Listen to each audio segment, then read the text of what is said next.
আসসালামু আলাইকুম। আমি স্বর্ণালী হোম কিচেন ব্লগ থেকে আপনাদের সবাইকে জানাচ্ছি অনেক অনেক ভালোবাসা ও স্নেহ। আশা করি আপনারা সবাই ভালো আছেন। আলহামদুলিল্লাহ, আপনাদের দোয়া আল্লাহর রহমতে আমিও অনেক ভালো আছি। সকাল সকাল ঘুম থেকে উঠেই, সকাল সকাল বললে ভুল হবে, 11টা 11:30 এখন বেজে গিয়েছে। তো আমি সকাল উঠেই প্রথমে আমি আদা রসুন করে নিই, আদা রসুন কুচি কুচি করে নিই। তারপর আমরা পেঁয়াজ ছিলে নিই। পেঁয়াজ ছিলে নেওয়ার পর আমি এখানে মাংস ভিজিয়েছিলাম, একটি হাড় সহ আর একটা হলো হাড় ছাড়া। তো ভিজিয়েছিলাম। আর সকাল সকালে ওর আব্বু বাজার করে নিয়ে আসছিল শিং মাছ। জানি না শিং মাছ কীভাবে কুটবো, এই ফার্স্ট টাইম আমি আজকে শিং মাছ কুটবো। আমার জন্য সবাই দোয়া করবেন যাতে গোটা টোতা না খাই, শিং মাছের গাইটাই না খাই। তো এই তো এখানে খাসির মাংস, গরুর মাংস আর হলো লাল মুরগি বা পাহাড়ি মুরগি যেটাই বলে না কেন, বা ডিম পাড়া মুরগি হয়তো বলে এটাকে, আমি শিওর নাম জানি না এই মুরগিটার। তো সবগুলো আমি এখানে মেখে বসিয়ে দিই। তো আপনারা সবাই জানেন কিভাবে মাখাতে হয় বা কিভাবে রান্না করতে হয়। এটা ছিল খাসির গোস্তটা, এটা মেখে আমি বসিয়ে দিয়েছিলাম অলরেডি। এটা একটু তেলটা কমিয়ে দিয়েছিলাম। আর এটা হলো মুরগির গোস্তটা। এই মুরগির গোস্তটা অনেক মজা হয় আর এটা খেতেও অনেক ভালো লাগে। আমি এটার সাথে একটু আলু অ্যাড করবো, খেতে আরও ভালো লাগবে। আলুর সাথে খেতে আরও মজা লাগে। তো এই মাংসটা আমি এখানে কষিয়ে নিয়েছিলাম ভালো করে। তারপর শিং মাছগুলো কুটে নিই, তার মধ্যে কষাতে দিয়ে আমি শিং মাছগুলো একসাথে বসে কুটে নেওয়ার পর ফ্রিজে রেখে দিব। শিং মাছ আজকে রান্না করব না। তারপর আমি এই যে ঝোল দিয়েছিলাম মুরগিটায়, খাসিটায় মাত্র ঝোল দিয়েছি। তো ঝোল দিয়ে কষানোর পর ঝোল দিয়ে আমি আবারও 2বার কষিয়ে নিব এরকম করে। আর অন্যদিকে আমি যেহেতু গরুর কাবাবটা করব, তো তার জন্য আগে কিমা করে নিয়েছি ব্লেন্ডার করে। আর কিমা করতে হলে অবশ্যই একটা জিনিস খেয়াল রাখবেন, মাংসটা আপনি সলিড মাংস নেবেন, চর্বিযুক্ত মাংস একদমই নেবেন না, যেগুলো একদম সলিড মাংসগুলাই নেবেন। আর এখানে দেখেন, এটা হলো আমার সবচেয়ে বড় হ্যান্ড, যেটা রান্না করে আমি বলি। এই মেশিনটা না থাকলে আমার অবস্থা খারাপ হয়ে যেত। মাঝে মধ্যে আমার 2-3 কেজি পেঁয়াজও বলতে হয়। তো আমার এখন পোলার কষ্ট করতে হয় না, এটা দিয়ে আমি ছুলে 4 টুকরা করে, বা অনেক সময় 4 টুকরাও করি না, এভাবেই দিয়ে দিই। সুন্দর ছোটো ছোটো হয়ে যায়, দেখতেই পারছেন কি ছোটো ছোটো হয়ে যায়। আপনারা চাইলে আরও ছোটো ছোটো করে নিতে পারেন।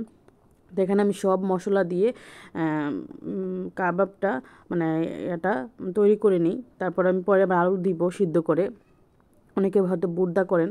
আর এখানে অন্যদিকে গরু মাংসটাও বসিয়ে দিয়েছিলাম। মুরগির একটু সিদ্ধ হতে অনেক সময় লাগবে। তো মুরগিটা প্রায় আমার হয়ে গিয়েছিল, তো সিদ্ধ হতে সময় লাগবে। আর গরুটা অন্য পাশে আমি বসিয়ে দিই। তারপরে মুরগিটা হওয়ার পর আমি এখানে ডিম আর আলু বসিয়ে দিই সিদ্ধ হওয়ার জন্য। আলুগুলো সিদ্ধ হওয়ার পর আমি আবার এই যে কাবাবে আলুটা দিয়ে ভালো করে মেখে নিই। তারপর এখানে ভাজার আগে আমি কিছুক্ষণ আগে বেসন দিয়ে ভালো করে মেখে ভেজে নেব। আর অন্যদিকে আমি পোলাওটাও বসিয়ে দিই। আমি মূলত পোলাও পছন্দ করি না, বাট আমি পোলাওর সাথে মটরশুঁটি বা গাজর দিতে অনেক ভালো লাগে বা দেখতেও সুন্দর লাগে, তার জন্য দেওয়া হয়। আর অন্যদিকে আমি কিন্তু ফ্রাই প্যানে কাবাবটা করে নিচ্ছি, একটা ভাজা দিয়ে দিচ্ছি।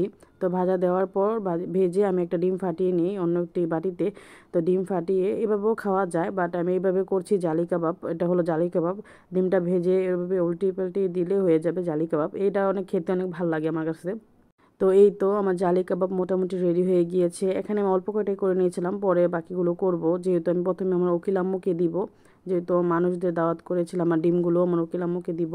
তো তার জন্য এগুলো আগে করে নিয়েছিলাম, যেহেতু ওদের বাসায় আমি টিফিন বক্সে করে পাঠাবো। এই যে গরুর মাংস, তারপর এখানে খাসির মাংসটা দেখতেই পাচ্ছেন কি সুন্দর কালারটা এসেছে, খেতেও অনেক মজা হয়েছে। শুধু আমি রান্না করেছি বলে তা না, আমার কাজিনরা বা আমার যারা খেতে এসেছিলো তারা সবাই বলছে যে অনেক মজা হয়েছিল। তারপর আপনার মুরগির মাংসটাও অনেক মজা হয়েছিল। আর অন্য পাশে পোলাওটাও করে নিয়েছি। তারপর আমি রেডি করে আমি টিফিন বক্সটা রেখে দিই। আমার 2 ভাই আসবে, তো ওরা নিয়ে যাবে। তারপর এখানে অন্য পাশে মিষ্টির জন্য কিছু আইটেম করছিলাম। তো এখানে সেমাই করেছিলাম।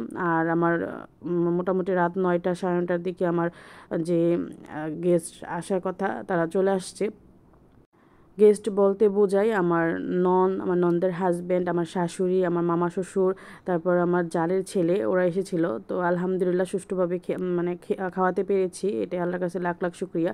তারপর আমার ভাই, উকিল ভাই, ওরা আম নিয়ে আসছিলো। এই আমটা কী আম শিওর আমি জানি না, বাট আপনারা যদি কেউ জেনে থাকেন অবশ্যই কমেন্ট করে জানাবেন এটা কী আম ছিল। আমগুলো মোটামুটি ভালোই ছিল, মজাই ছিল। তারপর আম এনেছিল আর আইসক্রিম এনেছিল আমার উকিল ভাই। আর আমার ননদের হাজব্যান্ড এনেছিল ড্রাগন ফল আর হলো একটি পেপসি কোকাকোলার 1 লিটার 2 লিটারের বোতল এনেছিল। তো এই তো এখানে ড্রাগন ফল আমার আগে অনেক ভালো লাগতো, এখন এত একটা ভালো লাগে না, তাও ভালো। তো এই তো আজকের আয়োজন। তো এখানে মোটামুটি বাসায় অনেক ফল এসেছে, বাসায় ওর আব্বু অনেক ফল এনেছে। লম্বা লম্বা যে আমগুলো দেখছেন এগুলো মূলত ব্যানানা আম বলা হয়, এটা আমি জানি। আর এখানে এই যে কোকের বোতলটা, তারপরে যে ড্রাগন ফল, আম। তো এই তো আজকে মেহমানরা এতগুলো ফল নিয়ে আসলো, আর এগুলো আমার হাজব্যান্ড এনেছিল। আজকে এই পর্যন্তই। সবাই ভালো থাকবেন, সুস্থ থাকবেন। আল্লাহ হাফেজ, আসসালামু আলাইকুম।